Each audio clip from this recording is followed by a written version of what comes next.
ሰላም ጤና ይስጥልን የኢትዮ 24 አድማጭ ተመልካቾቻችን እንደምን ውላችኋል? የዕለቱ መረጃ ይዘንላችሁ ወደ እናንተ ቀርበናል። እስከ መረጃችን ፍጻሜ ድረስ አብራችሁን ቆዩ።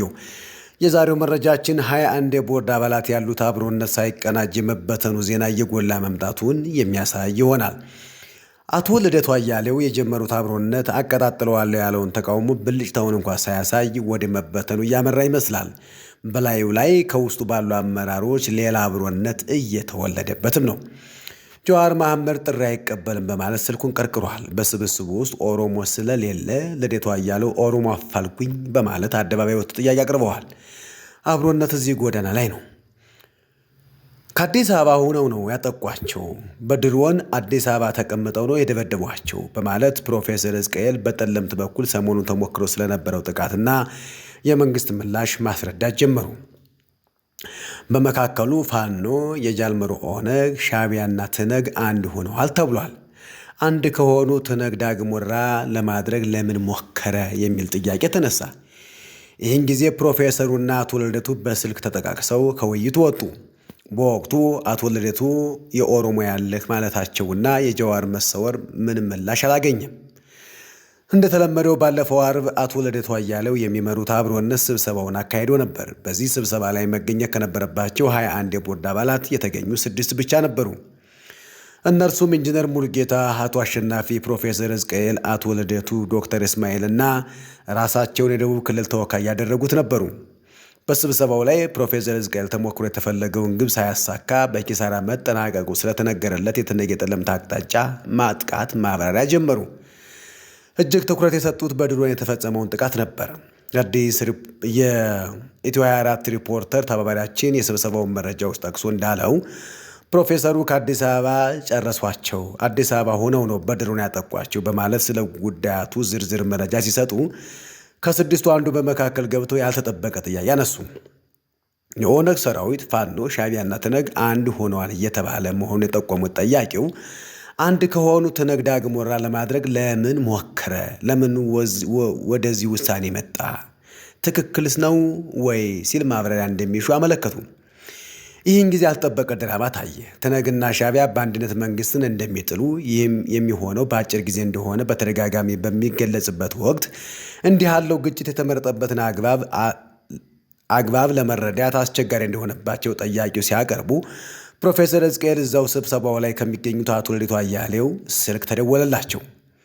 ፕሮፌሰሩ ስልኩን እንደመጎርጎር አድርገው ስልክ ተደወለልኝ፣ እንደገና ሞክሬ እገባለሁ ብለው ለጥያቄው መልስ ሳይሰጡ እብስ አሉ። በዚያውም ሳይመለሱ ቀሩ። ስብሰባው በ5 ሰዎች ቀጥሎ ወዲያ ተቋጨ። በዚህ ስብሰባ ሰብሳቢው አቶ ልደቱ አስቀድመው አንድ አነጋጋሪ ጥያቄ ጠይቀው ነበር። አቶ ልደቱ ከ21ዱ የአብሮነት ቦርድ ውስጥ አንድ እንኳን ኦሮሞ የለም፣ ባክህን ኦሮሞዎችን በመመልመል እርዳን በሚል ፕሮፌሰር ሕዝቅኤልን ተማጽነው ነበር።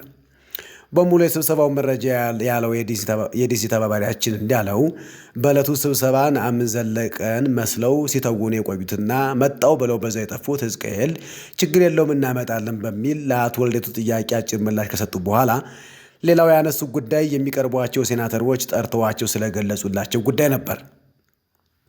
መንግስት በድሮን እየገደለ ነው፣ ጭቆናውና የኃይል አገዛዙ አይሏል በሚል እርዳታ እንደሚፈልጉ ለሴናተሮቹ ማብራሪያ ከተሰጠ በኋላ እንረዳቸዋለን፣ በሰላም እንድትወያዩ እናግዛቸዋለን፣ ግን ጣልቃ አንገባም፣ በአሁኑ ወቅት ኢትዮጵያ ነች መፍትሄ የምትፈልገው የሚል ምላሽ እንደሰጧቸው አገር አንቀጥቅጥ ሰላማዊ ሰልፍ እናደርጋለን፣ ኢትዮጵያ ውስጥ በቅርብ ቀን አመፅ እናስነሳለን በማለት አቶ ልደቱ ለጀመሩት አብሮነት ገልጸዋል። ፕሮፌሰር ሕዝቅኤል በስብሰባው ላይ ይህን ይበሉ እንጂ ይሄ የነፍጠኛ ስብስብ ይፈርሳል በማለት በግል የጋምቤላ የደቡብና የሶማሌ ወኪል ነን የሚሉት እሳቸው ወደ አቋቋሙት አዲስ ጥምረት ለመውሰድ እንደሚሰሩ ዝግጅት ክፍላችን በቂ መረጃ አለው። በዚህ መልኩ የተጀመረው ስብሰባ ከላይ በመግቢያችን የተጠየቀው ጥያቄ በፈጠረው ጫና መነሻነት ያለምንም የተቋጨ ሀሳብ በመጠናቀቁ ታውቋል። በአብሮነት የመጀመሪያ ስብሰባ ከተገኘ በኋላ ደብዛው የጠፋው ጀዋር መሐመድ እንኳን ስብሰባ ሊገኝ ስልክ ማንሳት አቁሟል። በሌለበት የሥራ አስፈጻሚ ነው የተሾመው ጀዋር ስላልተመቸው እንጂ ይመጣል እየተባለ በተደጋጋሚ ቢጠበቅም ሊገኝ አልቻለም።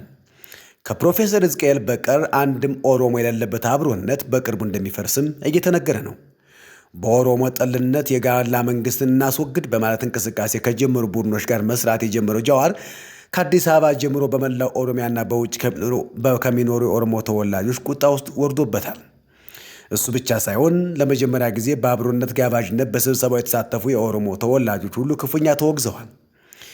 ይህንኑ ተከትሎ ሁሉም እግራቸውን ሲሰበስቡ የቀሩት ጀዋርና ሕዝቅኤል ጋቢሳ ብቻ ነበሩ።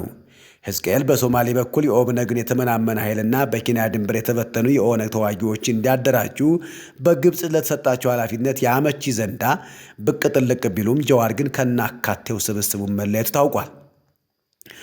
ጀዋር እስካሁን ምንም አይነት ምክንያት አላቀረበም። ይሁን እንጂ አቶ ልደቱ ሲደውልለት ስልኩን ጭራሹን አይመልስም።